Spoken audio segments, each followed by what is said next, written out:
So the way you do that is, it's pretty simple on this page.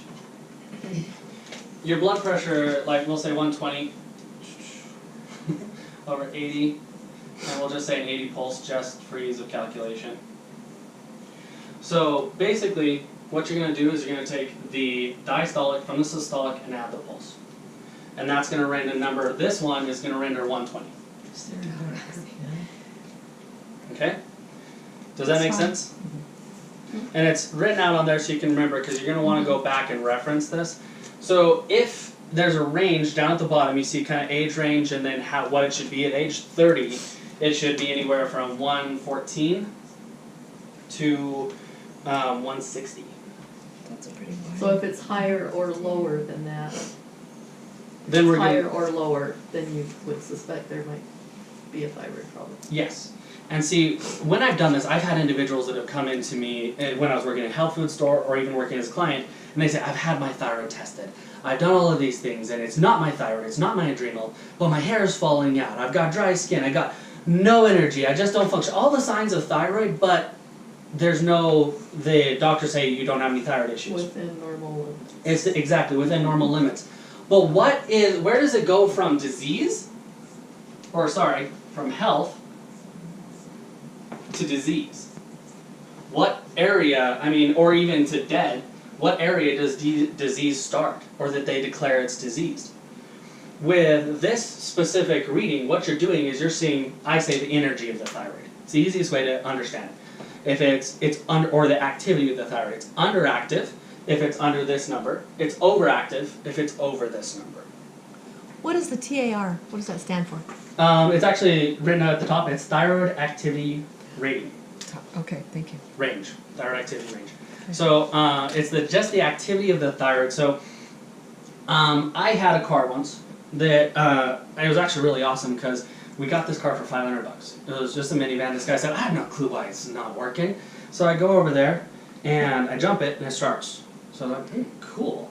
And all I had to do was, actually I jumped it and it started and it just ran. I didn't even have to replace a battery or anything. It's just like, battery was dead. Nice. He thought it was the alternator or something. So I drive it for a year or so and I'm on my way to my brother's wedding reception. I'm going from Farmington, New Mexico to Gallup, well actually to Raymond, New Mexico, which is quite a distance. It's probably about, it's a 4-hour drive, 3-hour drive. It's a 3-hour drive. And we get to Gallup. We're still an hour away. And just before we get into Gallup, our car just goes, all the lights dim, and it just shuts down. I'm like, oh no, what's going on with this? And so I get out of the car, and I have this little yellow battery pack. You've seen those? And I get in, open it up, and I hook it onto the car, and it's small enough that I was just able to shut the hood. So I shut the hood with it in there, and drove it the rest of the way into town. Now, when I got into town, I opened it up, I put in a new alternator, I had to go over to Pep Boys to get one because AutoZone didn't have it, put in a new alternator, and then by that time, it was too late to go the rest of the way to Ramus, so we were like, okay, we're just going to turn around and go home.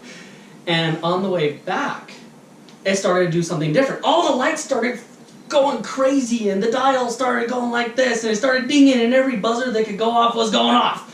What in the world is going on? And so I had to take it to AutoZone and replace it with another alternator because that one was bad too. So I take it all out, and there wasn't a Pep Boys in town, so now I'm down 2 alternators. Ugh, $200 a piece, that just was not fun. So I get this alternator out, put a new one in, and this new one works just fine. We got that other one tested, and what happened was it was just putting out too much juice. So in an alternator, they have resistors that determine how much power flows through it. So if that resistor is busted in one way, it can shoot out too much juice. If it's busted in another way, it could not put out enough juice. So it's kind of the same problem with it on the opposite end. And that's a lot how thyroids function. Thyroids, what makes a thyroid actually exist even is what we eat. If you think, from the time that we've existed, we were created from food. Right? Whatever the mother eats is translated into our brain cells, our kidney cells, everything that we are is created from food. And then, again, even when we're nursing as children, it's still created from food. And then we feed ourselves, and it's created from food. So a thyroid is actually created from food. when it starts to malfunction like overactive crazy or underactive, it needs food to be able to regulate itself, to correct itself. As a doctor, we may say, oh, well, we can give it a hormone and make it have the hormones that it's not producing, or we can suppress it and make it so it doesn't do that. In natural therapy, what we do is support the body and give the body the best ability to do what it's supposed to do. So that's why you give it the nutrients. If it's an overactive thyroid, still, I would give the same thing. So many people say, overactive thyroid, do not use iodine or broccoli or any cruciferous, can't even say it, cruciferous. Cruciferous? Yes, that kind of vegetable. Don't use them. It says that because, oh, you're going to give it too much iodine and now it's going to go crazy. That's not what we've seen in working with people with their thyroid. You give it the nutrients it needs to be healthy. A healthy thyroid has a lot of iodine. Actually, do you know why our clinic actually started using iodine? So, my mom got this old pharmacy book. And it was talking about, there was a section that talked about thyroids and cutting out thyroids. And so the protocol to cut out a thyroid was that you would put them on 15 drops of Lugol's iodine a day, 15 to 20, and it would be a 5% iodine for about a month to 3 months. So the thyroid would be healthy enough that you could distinguish its tissue from the neck tissue so you could cut it out completely. Wait, make it healthy and then cut it out? That's what the book said. So Brilliant, doctor. To be able to, because they wanted to be able to distinguish when a thyroid is unhealthy, its tissue isn't as distinguishable and it's not as easy to cut out. But when it's healthy and full of iodine, it's easier to cut out. So we decided, how about we just skip the part of cutting out and give people iodine? Just get it healthy. Exactly. Yeah. But it's a nutrient that the thyroid really needs. And actually the thyroid uses the most iodine. And then it's your ovaries. They use it next. Every gland in your glandular system uses iodine. So it's really important in the whole system of the way that your body functions. And if you're deficient in iodine, there could be a host of other things going on. But you can't say, oh, it's overactive, let's starve it some more.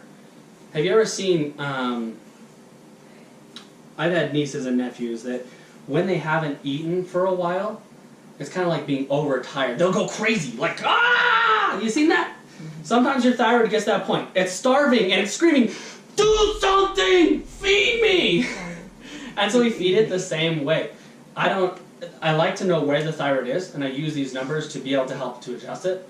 But if it's overactive or underactive, I treat it exactly the same way. Okay? So what I'm going to do real quick is I want you to get in groups of 2. You don't have to stand up or anything. And I want you to explain to your friend next to you how to do these numbers, how to do the calculation of blood pressure and pulse for the thyroid.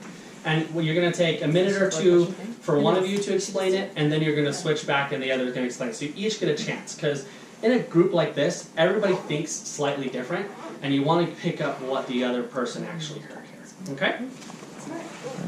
The systolic, you take the blood pressure and the pulse, and you take the systolic minus the diastolic, and then you add the pulse to it, and you get a thyroid activity range, a TAR, and you see if you're in the right range for your age.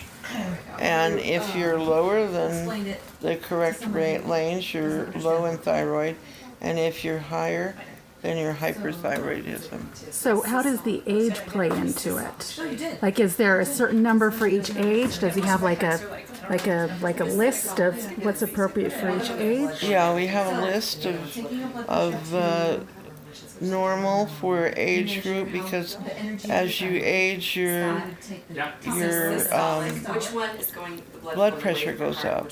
So I need to find out. I had a thyroid test taken when they were trying to figure out how to help me lose weight, and because the amount of calories I was putting in and activity I was doing compared to my weight and how much I was losing was completely off. But they did every test you could imagine. They're like, there's nothing wrong. Yeah, but that, But what does that mean? yeah. You know what does I'm that saying? mean? What does in that other words, mean? if you're low, normal thyroid range from the medical profession is a little off, okay? Yeah, well, anyways, I was like, I know there's something different, and I know there's something wrong. You know what I mean? But they didn't have any way. They were just like, we checked everything. You're fabulous. And I'm like, Well, you are fabulous. I'm not. let's I was face like, it. then technically I should be losing weight when I'm not. Well, I'll you know have what to I check mean? you and see what I We'll think. have to see what I am. It says if the blood pressure is higher when sitting than when standing, there is likely adrenal problems too. Okay, So, so you can just check me and find out. yeah. Let's do it. Okay.